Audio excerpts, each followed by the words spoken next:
حسبي ربي جل الله ما في قلبي غير الله نور محمد صلى الله لا إله إلا الله حسبي ربي جل الله ما في قلبي غير الله نور محمد الله لا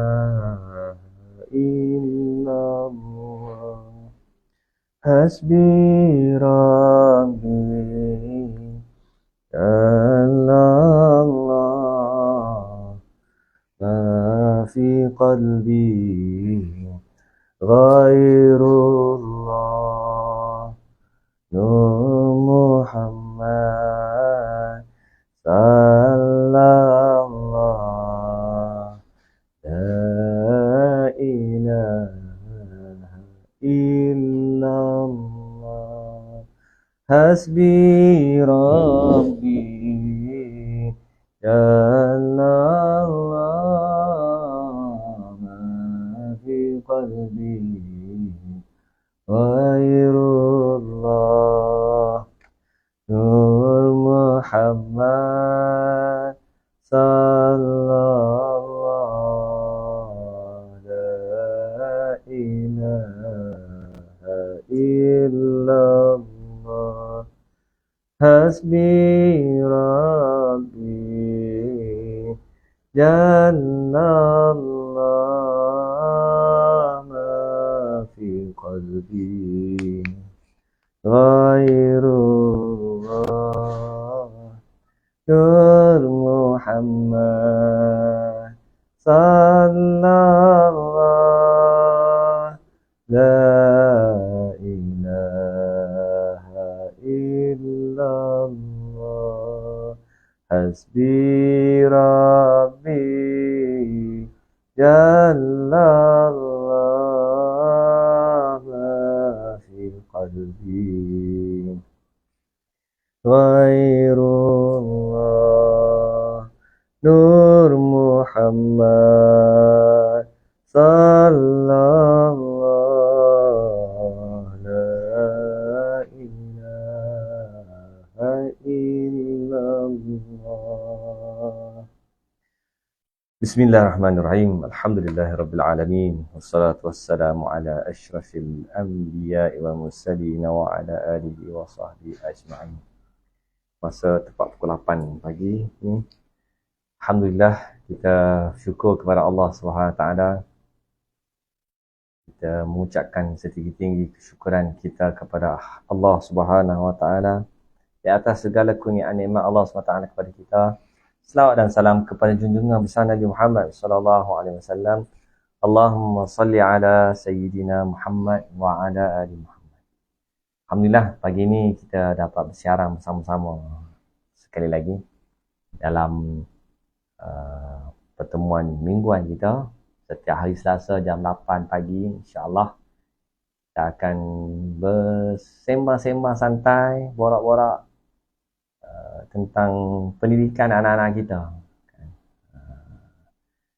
yang mana setiap minggu kita ke udara dan kita menggunakan kitab Tarbiyatul Aulad fil Islam yang dikarang oleh Syekh Abdullah Nasir Alwan. Tuan-tuan dan puan-puan yang dirahmati Allah SWT, sebelum kita pergi kepada tajuk ataupun bab yang akan kita bincangkan pada pagi ini, saya nak buat sedikit overview secara keseluruhan kitab yang kita gunakan sebagai suatu apa orang kata refreshment, dan sebagai suatu ulang kaji lah, lebih kurang kan, yang mana kita menggunakan kitab ni Yang cetakan terbaru ni cetakan PTS. Saya bukan promote, buku tak ada, bukan duta buku tidak lah. Cuma saja nak sebagai satu saranan kepada para waris, kepada ibu bapa, kalau boleh ada kitab ni di rumah untuk kita baca, kita tambah ilmu sebagai bekalan kita dalam kita menjalani kehidupan keluarga kita kan. Yang ni jilid yang pertama, dia ada semua ada 4 jilid. Saya bawakan pada pagi ni 4 jilid semua. Yang pertama ni yang kita sedang diskusikan, perkahwinan dan fiqh, pendidikan perkahwinan dan fiqh anak. Ini berkaitan dengan perkahwinan, siapa yang tak kahwin lagi, siapa yang baru kahwin, siapa yang baru dapat anak. Ini insyaAllah jilid ni sesuai lah. Minta maaf lah dia terbalik kan, dalam skrin tu nampak terbalik. Tapi kalau ada buku ni tak terbalik lah, insyaAllah. Jadi ni membina asas kepribadian keluarga dan anak. Jadi kitab yang pertama, jilid yang pertama ni tentang asas perkahwinan, tentang fiqh, apa yang kita dah lalui selama 3 bab sebelum ni, dalam pertemuan sebelum ni. Jilid yang kedua dia upgrade sikit, pendidikan sosial dan potensi diri, menggilak sinar pribadi anak. Ini bila dalam plastik ni tak buka lagi. InsyaAllah ada rezeki kita sampai jilid yang kedua. Ini dah upgrade sikit, pendidikan sosial dan potensi diri anak-anak. Kemudian jilid yang ketiga, buku Color Orange, pendidikan psikologi, mental dan fizikal anak-anak. Jadi bila anak kita dah anak semakin membesar, maka sana ada perkara yang perlu kita fahami tentang perkembangan anak-anak tersebut dari sudut psikologinya, dari sudut mental, physically kan. Anak-anak kita ni physically, anak-anak saya pun physically lebih besar daripada kita lagi kan. Kita makan setengah pinggan, dia pun makan 2 pinggan, 3 pinggan. Jadi itulah keadaannya. Yang keempat, pendidikan keimanan dan akhlak. Antara tajuk yang penting juga untuk kita ketahui bagaimana asas kepada pendidikan anak manusia lah secara umum ya, adalah iman, akhlak yang perlu dititik beratkan oleh kita semua. Lebih-lebih lagi pada tuan-tuan dan puan-puan yang merupakan ketua keluarga, pembantu kepada ketua keluarga, maka perlulah kita mengetahui perkara-perkara tersebut, kita amalkan, kita laksanakan dalam kehidupan keluarga kita. Hadirin muslimin dan muslimat yang dirahmati Allah SWT sekalian, para waris, ibu-ibu, ayah-ayah, abi-abi, umi-umi, papa-papa, mama-mama sekalian. InsyaAllah pada pagi ini kita akan masuk dalam bab yang keempat. Bab yang keempat daripada jilid yang pertama, tajuk iaitu kaedah-kaedah asas pendidikan. Kaedah-kaedah asas pendidikan. Jadi tajuk bab yang keempat ni, kalau tengok kitab ni dia separuh tak akhir kitab ni, bab yang keempat. Jadi bab ni sangat panjang lah. Bab yang keempat ni, yang mana kita telah sebelum-sebelum ni kita telah membicarakan bab 1 sehingga bab yang ketiga, bermula daripada perkahwinan, kemudian yang kedua, bab yang kedua tentang anak-anak yang baru lahir, hukum hakam dia. Kemudian yang ketiga, yang mana kita diskusikan bahagian yang terakhir sekali, bab yang ketiga ni minggu lepas, iaitu tentang psikologi, perasaan psikologi ibu bapa terhadap anak. Jadi hari ini dengan izin Allah Subhanahu Wa Taala, kita masuk bab yang keempat, iaitu kaedah-kaedah asas pendidikan. Yang akan kita bicarakan pada hari ini dan seterusnya minggu depan, minggu akan datang, adalah Antaranya adalah 5 sifat utama sebagai pendidik. Kita semua pendidik. Seperti mana yang saya sebut sebelum ni. Kita adalah pendidik yang awal sekali. Yang merupakan orang yang sangat berpengaruh dalam pendidikan anak-anak kita. Kerana kita adalah pendidik awal. Pendidikan kita bermula bagi suami. Pendidikan yang bermula dalam pemilihan calon isteri. Kemudian apabila mengandungkan anak, duduk dalam rahim ibu tu berlaku juga pendidikan. Apa yang ibu baca, doa yang ibu panjatkan, Al-Quran yang ibu dengar, Al-Quran yang ibu perdengarkan kepada anak, surah-surah yang dibaca. Kan, kadang-kadang kita tengok secara umumnya kan masyarakat tak ambil berat tentang anak yang berada dalam rahim. Kan baru-baru ni kan ada tercetus isu seorang artis. Ini artis pun satu harap kan dengan mengandung-ngandungnya menyanyi melalak di atas pentas kan. Kesian kat anak tu. Degung-degang dalam perut. Anak duduk dalam rahim mak dia tu. Mak tengah terkinja-kinja, melompat-lompat, menyanyi. Allahu Akbar. Kan. Kerana pendidikan tu bermula di situ. Apa yang dia dengar mempengaruhi perkembangan dia, mempengaruhi emosi dia, mempengaruhi diri dia sebagai janin yang berada dalam perut ibu tersebut. Jadi kita kena faham perkara-perkara seumpama ini, bahawa kita semuanya adalah pendidik, dan pendidiknya awal sekali. Jadi ada 5 sifat utama seorang pendidik yang akan kita bicarakan selepas daripada ini, iaitu yang pertama ikhlas, yang kedua taqwa, yang ketiga ilmu, yang keempat toleransi, dan yang kelima menghayati dan menyedari tanggungjawab. 5 sifat utama pendidik ni yang ketika boleh kita faham, yang mana elemen-elemen ini tidak ada dalam ajaran-ajaran lain, tidak ada dalam ilmu-ilmu pendidikan yang selain daripada Islam. Asasnya Islam di situ. Kalau kita tengok pendidikan barat, berdasarkan macam-macam teori dan kajian, kebanyakannya hanyalah berbicara perkara yang surface, berbentuk fizikal semata-mata. Teknik-teknik berbentuk fizikal semata-mata, tanpa mengambil kira faktor keikhlasan kita dengan Allah SWT, faktor takwa, perasaan takut kita dengan Allah Subhanahu Wa Taala, ilmu, toleransi, iaitu mudah memaafkan orang lain, dan yang kelima menghayati dan menyedari tanggungjawab.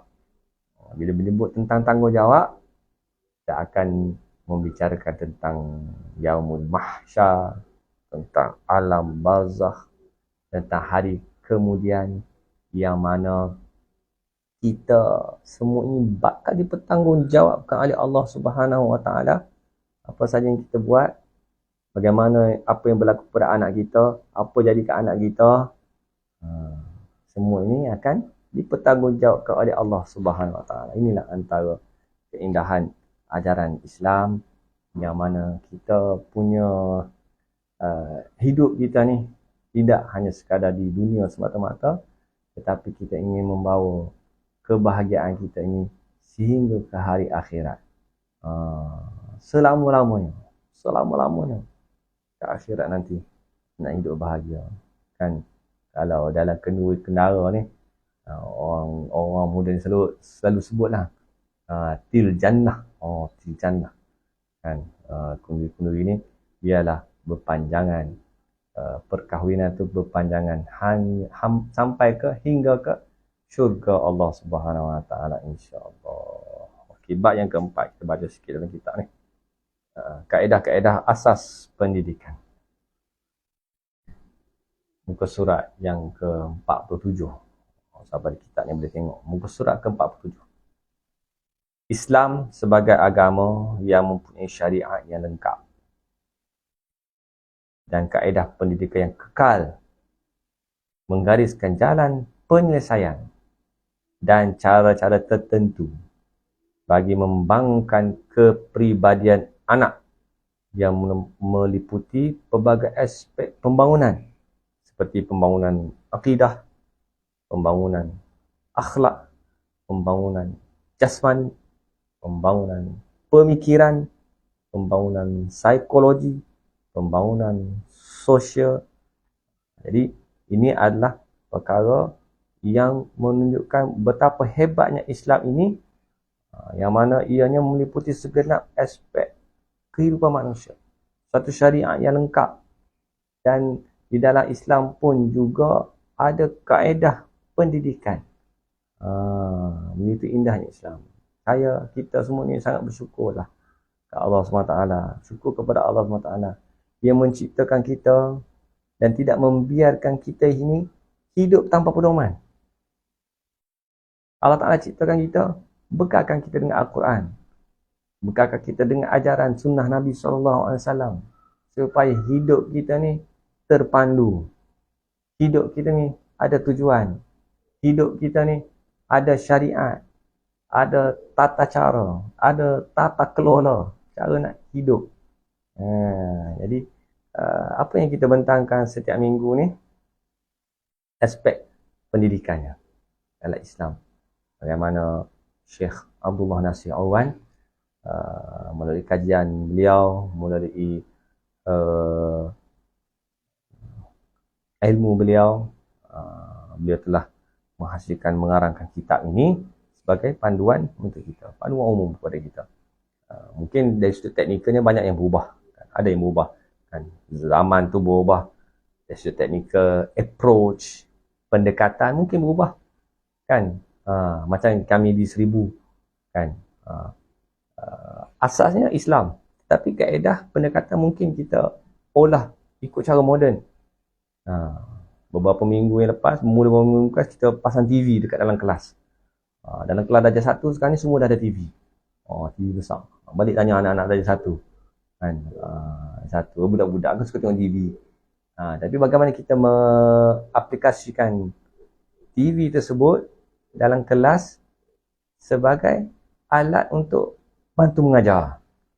Cikgu boleh manfaatkan kan, dalam kelas, pasang TV, pasang video pun banyak sekarang ni, video-video yang berunsurkan pendidikan. Sedikit sebanyak ianya boleh matchingkan antara teknologi dengan pendidikan. Asasnya sama, Islam, tapi dari sudut approach, sudut pendekatan, mungkin kita boleh olah mengikut zaman kita. Kaedah-kaedah ini seperti yang kita lihat, iaitu kaedah yang jelas hala tujunya. Jelas hala tujunya. Islam ni mempunyai hala tuju yang jelas, matlamat yang jelas. Cerita lah dulu cerita kan, zaman muda-muda tu, bila kita dulu pernah belajar di luar negara, kawasan tempat orang putih kan. Jadi bila kita sembang-sembang dengan mereka kan, kebanyakan mereka yang tidak ada agama, etis, pandangan hidup tidak jelas. Tidak jelas macam mana, tak tahu hidup ni untuk apa. Dan tidak berkesudahan. Tak ada matlamat yang jelas, tak ada kesudahan. Sambung belajar. Belajar. Sambung belajar degree. Lepas degree, master. Lepas master, PhD. Lepas PhD, maknanya benda yang tidak kesudahan. Ke mana dia nak pergi? Setakat itu sahaja ke? Setakat nak kerja gaji sedap sahaja ke? Adakah itu sekadar itu matlamat kehidupannya? Sedangkan kita ni orang Islam, Allah Ta'ala dah tetapkan dah satu matlamat hidup yang jelas. Wa ma khalaqtul jinna wal insa illa liya'budun. Dan tidaklah aku ciptakan jin dan manusia kecuali untuk beribadah kepada aku. Maksudnya kehidupan kita ni adalah suatu ibadah. Apa sahaja yang kita buat, kita nak beribadah kepada Allah Subhanahu Wa Ta'ala. Apa sahaja lapangan kita, sudut akademik ke, dari sudut teknikal ke, dari sudut apa sahaja, kehidupan kita ni, kehidupan kita adalah ibadah kepada Allah Subhanahu wa taala. Kaedah yang jelas, hal tujuannya mudah dilaksanakan dan matlamatnya suci. Kaedah-kaedah ini seperti yang kita lihat, iaitu kaedah yang jelas, hal tujuannya mudah dilaksanakan dan matlamatnya suci. Sekiranya semua pendidik berganding bahu mengikuti kaedah-kaedah ini, keadaan umat dan generasi akan datang pasti berubah menjadi lebih baik. Malah mereka dapat mencapai kesempurnaan dari segenap aspek. Akidah mereka teguh, akhlak mereka tinggi, badan mereka sehat, pemikiran mereka matang, adab bertambah baik. Ini antara beberapa perkara, walaupun kita tengok dalam ayat yang pendek dan ringkas, tetapi ia mempunyai maksud yang sangat luas. Jamawi'ul kalam. Keadaan yang ringkas tapi mempunyai maksud yang sangat luas, sangat besar. Apabila disebutkan tentang akidah yang teguh, akhlak yang tinggi, badan yang sihat, pemikiran yang matang, adab akan bertambah baik.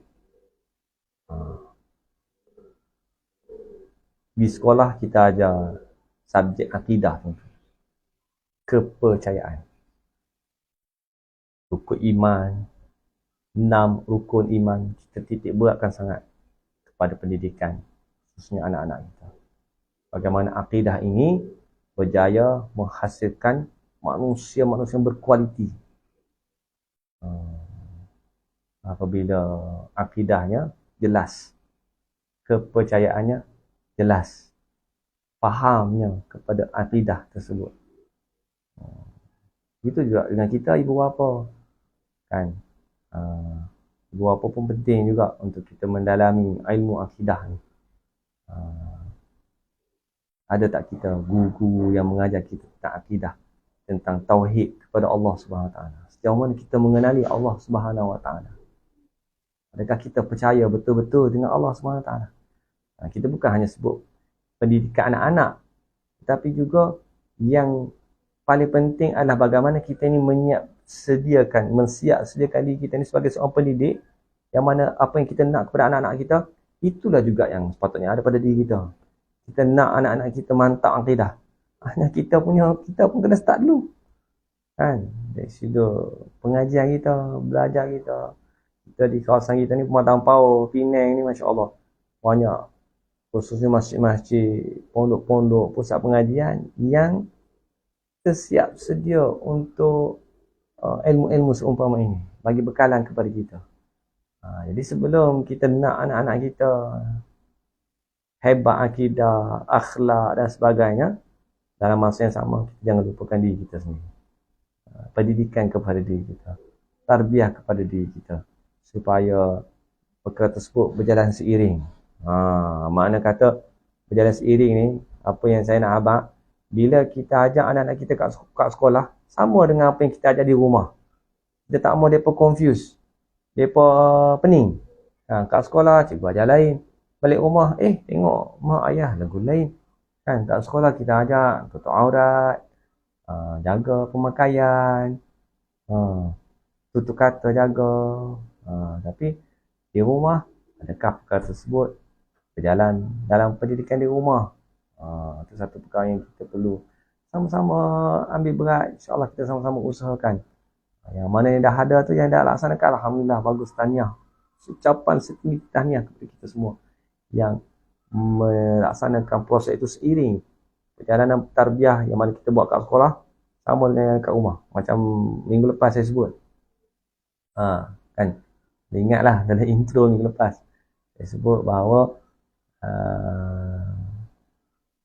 satu, jaga semayang. Yang kedua, baca Al-Quran anak-anak. Jumpa anak-anak, semayang, tanya semayang tak semayang. Dan yang kedua, pastikan paling tidak pun antara maghrib dan isyak baca Al-Quran kat rumah. Jadi biar suasana tarbiyah tu berlanjutan. Di sekolah di tarbiyah, balik rumah pun disentiasa dalam suasana ilmu, suasana tarbiyah. Kan? Handphone tu, ingat orang handphone ni. Handphone tu kawal anak-anak kita. Jangan bebaskan handphone ni. Handphone ni pun satu malapetaka besar juga dalam sistem pendidikan. Kan? Mereka belajar, mereka matang awal lebih daripada umur mereka. Kan? Cepat matang kerana belajar banyak dalam handphone. Sekolah tak ajak, mak ayah tak ajak, tapi dia tahu banyak benda. Dia siapa? Itulah. Masing-masing boleh jawab sendirilah. Kan? Kena kontrol. Kalau boleh jangan bagi langsung lah. Kan? Cuba saya upaya.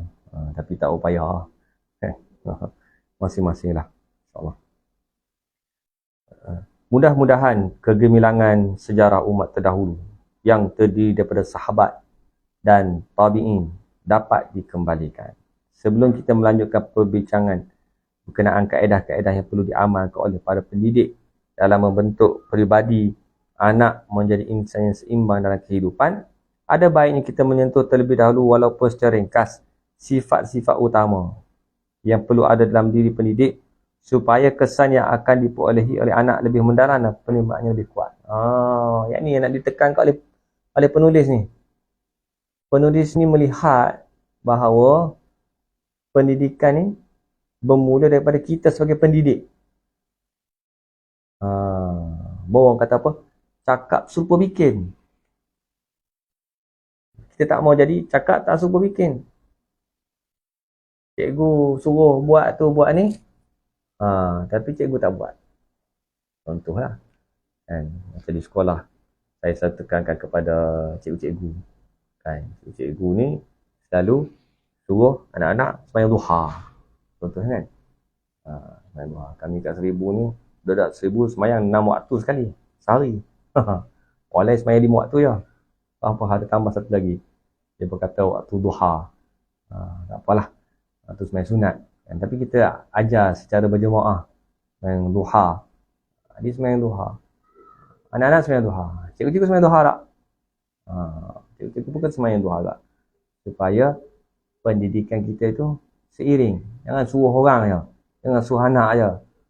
Kita pun kena buat juga. Macam itulah juga apa yang nak ditekankan oleh penulis ni, bahawa sebelum mendidik, maka sang pendidik itu kena ada ciri-ciri. Antara ciri-ciri umum yang didatangkan secara ringkas dalam penulisan kitab ni. Muka surat 148. Sifat-sifat utama seorang pendidik. Dengar, ibu-ibu, ayah-ayah, termasuklah diri yang bercakap ni, kan, sama-sama kita insya-Allah. Ini juga kalau ada guru-guru ni sedang dengar, kan, guru-guru dengar secara live. Kalau yang tak ada kelas, ada yang dengar rakaman, kan. Ini kena ada sifat-sifat utama seorang pendidik. Yang pertama, ikhlas. Yang kedua, takwa. Yang ketiga, ilmu. Yang keempat, toleransi, mudah memaafkan orang lain. Yang kelima, menghayati dan menyedari tanggungjawab. Ikhlas. Apa yang disebutkan oleh penulis ini tentang ikhlas. Seorang yang bergelar pendidik perlu mensucikan niatnya. Sucikan niatnya. Supaya setiap usaha pendidikan yang dilakukan ikhlas kerana Allah. Sama ada usaha itu berbentuk perintah, larangan, nasihat, pemerhatian, hukuman. Nak menghukum anak-anak atas kesalahan. Jangan sampai lebam, jangan sampai rosak fizikalnya. Sebab kita hukum bukan nak menghukum, tapi niat ikhlas nak mendidik. Budak-budak ni sikit pun kalau kita sentuh dia, dia akan terkesan dalam diri dia. Walaupun kata-kata siapa yang buat macam ni ustaz rotan nanti. Ambil rotan tu letak je tu. Tak buat kuat pun, buat letak je macam tu, dia tu ada kesan insya-Allah. InsyaAllah lah. Setakat pengalaman yang nak buat sikit-sikit ni macam tu lah. Kan, rotan tu gantung kat dinding. Itu bukan nak hukum, tapi sebagai satu bentuk pendidikan. Gantung kat dinding. Tak semayang ni lagi, lagi hak ni nak jalan ni. Kan. nak perintah, nak mengarah, bagi arahan dengan ikhlas. Nak melarang, bagi larangan dengan ikhlas. Nasihat dengan ikhlas. Semata-mata nak mengharap keredaan Allah SWT. Kan? Dalam mengajar Al-Quran, mengajar solat, macam-macam lah semua lah. Kita buat dengan ikhlas semata-mata kerana Allah. Tidak ada ganjaran lain yang menanti mereka yang mengamalkan kaedah pendidikan ini serta memerhatikan anak secara berterusan, melainkan mereka memperoleh keredaan Allah Subhanahu Wa Taala. Syurga yang kekal di tempat duduk kebenaran di sisi pemilik yang berkuasa. Inilah matlamat kehidupan kita. Kita semua ni nak masuk syurga Allah Ta'ala. Kan? Maka di sana perlunya ada unsur keikhlasan. Bila kita ikhlas dalam mendidik, insya-Allah Allah SWT akan tunaikan, sampaikan maksud pendidikan kita. Kita ikhlas dalam mengajar Al-Quran. Kita ikhlas dalam mengajar matematik. Ikhlas dalam mengajar bahasa Melayu, bahasa Inggeris. InsyaAllah yang memberi kefahaman dia itu adalah Allah SWT. Kita hanya boleh berusaha memberi kefahaman, mengajar, menunjuk cara, teknik dan sebagainya. Ada yang faham, ada yang tak faham. Sebab apa? Sebab yang memberikan kefahaman itu adalah Allah SWT. Kita cuba pelbagai kaedah untuk kaedah penyampaian kita supaya anak-anak itu faham apa yang kita nak sampaikan. Yang memberikan kefahaman itu adalah Allah SWT. Maka kita dituntut untuk melaksanakan perkara tersebut dengan sepenuh keikhlasan kepada Allah SWT. Ikhlas dalam percakapan dan perbuatan adalah asas keimanan dan antara tuntutan Islam. Buatlah apa pun, buatlah ikhlas semata-mata kerana Allah Ta'ala. Tidak ada perasaan riya, ujub, kabur, nakkan kemasyhuran, nakkan apa-apalah yang selain daripada Allah SWT. Perkara-perkara tersebut akan akhirnya membawa kerugian kepada kita. Rugi kat dunia saja tak apa, tapi lebih malang lagi kalau rugi di akhirat. Kalau rugi kat akhirat, apa pun tak ada. Kan? Rugilah selama-lamanya. Maka Allah SWT tidak menerima sebarang amalan yang tidak disertai dengan niat ikhlas. Perintah supaya ikhlas ini disebutkan secara tegas dalam Al-Quran melalui lisan Nabi kita Muhammad sallallahu alaihi wasallam dalam hadis baginda. Allah SWT menjelaskan dalam surah Al-Bayyinah ayat yang kelima. A'udzu billahi minasy syaithanir rajim.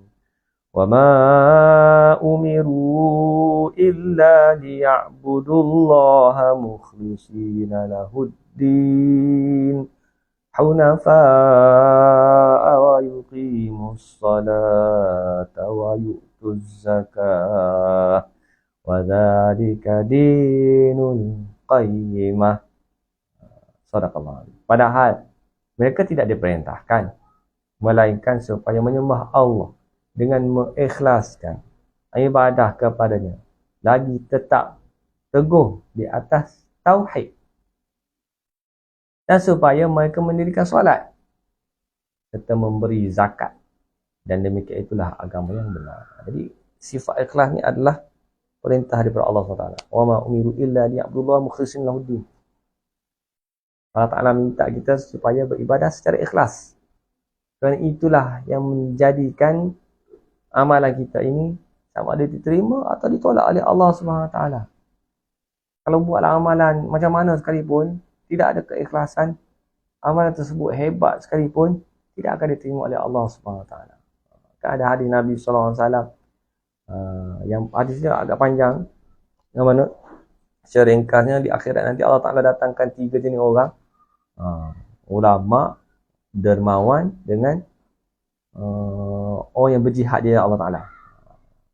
Ketiga-tiga manusia ini, mereka dilihat oleh orang awam, mereka buat betul-betul bersungguh-sungguh. Perang sungguh-sungguh, mati syahid di jalan Allah Ta'ala. Nampak macam mati syahid di Allah Ta'ala. Yang menderma, Masya Allah, dermawan, tunjuk, bagi duit semua, macam-macam lah kan. Nampak macam orang yang sangat bagus, sangat baik. Orang yang menyampaikan ilmu. Oh, Masya Allah, ceramah, hebat, gedung. Sana sini, korban masa, korban tu. Kan? Tapi di akhirat, satu sen pun tiga manusia ini tidak dinilai oleh Allah SWT kerana dalam hatinya ada bohong, tidak ikhlas. Yang berjihad sebab nakkan kemasyhuran, supaya orang kata aku ni, oh mujahid, orang yang hebat, orang yang berjihad, berperang di jalan Allah Ta'ala. Orang yang menderma, oh nakkan kemasyhuran, tunjuk cek besar-besar bagi orang nampak ni, aku lah ni menderma ni. Orang lain tak ada duit nak derma, contohnya. Orang yang ada ilmu, dia buat tidak ikhlas, nakkan perkara-perkara selain daripada Allah SWT. Allah Ta'ala tidak terima. Walaupun dari sudut zahirnya nampak macam begitu. Jadi kita minta berlindung daripada Allah Ta'ala. Kita sama-sama ikhlas. Kan? Baik guru-guru, gitu juga para waris, ibu bapa, ikhlas dalam keluarga kita. Semata-mata kerana Allah. Suratul Kahfi ayat 110. Qul innama ana basyarum mithlukum yuha ilayya annama ilahukum ilahun wahid. Faman kana yarju liqa'a rabbih falyamal 'amalan salihan wala yusyrik bi'ibadati rabbihi ahada. Sadaqallahu azim. Maka siapa yang berharap bertemu dengan Tuhan, hendaklah dia mengerjakan amal soleh. Janganlah dia mempersekutukan setiap dalam ibadahnya kepada Tuhan. Antara lawan kepada ikhlas adalah mensyirikkan Allah, menyengutukan Allah SWT. Buat perkara sesuatu ibadah tidak kerana Allah semata-mata, tetapi kerana makhluk-makhluk lain. Ini antara unsur-unsur syirik yang ada. Bila menyembah, tidak menyembah kepada Allah Ta'ala. Bila kita kata kita solat lillahi ta'ala, kerana Allah Ta'ala. Salli fardhu maghribi salasa raka'atiha lillahi ta'ala, kerana Allah Ta'ala. Tapi kalau kita buat semayang pun tidak kerana Allah Ta'ala, maknanya mensyirikkan Allah Ta'ala dalam sudut ibadah. Buat kerana lain daripada Allah Subhanahu Wa Ta'ala. Sembelihan korban, sembelih. Bukan sembelih kerana Allah. Sembelihan tersebut jadi haram untuk dimakan. Sebab bukan sembelih kerana Allah Ta'ala. Sembelih kerana berhala ke, sembelih kerana selain daripada Allah Subhanahu Wa Ta'ala. Maka perkara niat ni, ikhlas ni bukan sangat besar. Bukan benda kecil. Benda sangat besar. Kerana ialah yang menentukan ibadah kita ni diterima atau tidak oleh Allah SWT. Macam tadi, kisah tadi dalam hadis tadi lah. Kan? Orang tu berjihad, mati syahid Allah Ta'ala. Bukannya perbuatan yang kecil dia kata, mati syahid. Nampak macam mati syahid lah. Tapi dia tidak buat kerana Allah Ta'ala. Allah Ta'ala campak begitu saja amalan dia. Walaupun amal tersebut nampak seolah-olah macam dia tu mengorbankan nyawa dia. InsyaAllah kita sama-sama jaga hati kita, keikhlasan kita, semata-mata kerana Allah Subhanahu Wa Ta'ala. Saya pun selalu juga pesan kepada guru-guru, kan, selalu dalam pertemuan-pertemuan dalam mesyuarat dan sebagainya, kita kena ikhlas, kan. Walaupun orang kata apa, dari sudut gaji kita ni taklah setanding dengan cikgu-cikgu sekolah kebangsaan, kementerian dan sebagainya, kan. Dan kita pula kerja lebih masa daripada pagi sampai petang. Tapi tanggungjawab kita ni, bukan, it's not a matter of income, tapi it is a matter of tanggungjawab kita, responsibility kita kepada ummah, responsibility kita kepada generasi akan datang. Sangat besar tanggungjawab kita. Maka kita laksanakan dengan sebaik mungkin, sekadar kemampuan kita, dan ikhlas semata-mata kerana Allah Ta'ala. Rasulullah SAW menjelaskan dalam hadis yang direkodkan oleh Imam Bukhari dan Muslim, sesungguhnya setiap amal itu bergantung pada niat. Setiap orang akan mendapat apa yang dia niatkan. Rasulullah SAW menerangkan dalam hadis yang direkodkan oleh Imam Dawud dan An-Nasa'i, sesungguhnya Allah Ta'ala tidak menerima amalan melainkan yang melakukan ikhlas pada Allah Subhanahu Wa Taala dan mengharapkan keredaannya. Jadi kita ni nak mengharapkan keredaan Allah Subhanahu Wa Taala. Apa saja yang kita buat, kita nakkan redha Allah Taala. Redha Allah ni apa maksudnya? Maksudnya Allah Taala gembira dengan kita. Macam mana nak Allah Taala gembira dengan kita? Kita buat kerana Allah Subhanahu Wa Taala. Kita suka orang gembira dengan kita, kan? Orang redha dengan kita. Kita suka anak-anak suka dengan kita, anak-anak sayang kita, betul? Kita suka kalau kawan-kawan sekali kita sayang kita, betul? Kita suka kalau ibu bapa kita sayang kita, suka kita, maknanya redha kepada kita, betul? Tetapi yang paling besar sekali kepada kita adalah apabila Allah SWT redha dengan kita, apabila Allah SWT sayang kita, apabila Allah SWT suka kepada kita. Maka inilah suatu perkara yang tidak ada tolak bandingnya. Suatu kepuasan hati kita bila kita berjaya mendapat redha Allah SWT. Macam mana nak dapatkan redha Allah Ta'ala? Ikut apa yang Allah Ta'ala ajar dan tinggalkan apa yang Allah Ta'ala larang.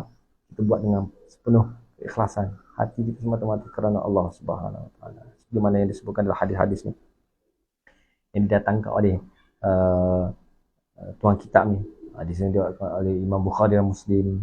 Hadis yang masyhur ni tentang ikhlas ni, innamal a'malu binniyat, kan? Anak-anak kita pasti pun belajar ni. Hadis yang pertama, innamal a'malu binniyat, setiap amalan itu dengan niat. Tak percaya tanya anak-anak kita, dia pasti. Balik rumah dia hafal hadis-hadis semua ni, tu pun ada orang takut dengan pasti, kan? Kita semua ni produk pasti, kan? Anak kita ada 1000 pun ramai yang hasil dia pasti, Masya Allah, Alhamdulillah. Dia masuk tu senang kita nak mengajar, senang kita nak proses, kan? Mereka dah ada basic agama 3 tahun, umur 4, 5, 6 dia ajar doa, baca Al-Quran, apa semua. Masya Allah, kan? Inilah yang kita nak, anak-anak yang macam ni, kan? Bila kita mati nanti, dia boleh jadi imam kita semayang. Ni sampai tak ketahuan nak hantar anak di mana merata mengajak apa muzik lah, piano lah, apa yang mana yang tidak keutamaan diletakkan sebagai satu keutamaan. Menari, macam-macam lah. Tapi yang kita nakkan adalah apabila anak-anak kita ni dididik dengan Islam, dididik dengan ajaran Al-Quran, ajaran Sunnah Nabi Sallallahu Alaihi Wasallam. Jadi insyaAllah mudah-mudahan Allah SWT menerima amalan kita bila kita buat dengan ikhlas semata-mata kerana Allah SWT. Penutup ni dalam perenggan ni, selepas mengetahui hal ini, pendidik perlu mengikhlaskan niat dan mengharapkan ganjaran di sisi Allah Subhanahu Wa Taala dalam setiap tindakan dilakukan supaya amalan diterima oleh Allah dan dicintai oleh anak serta para pelajarnya.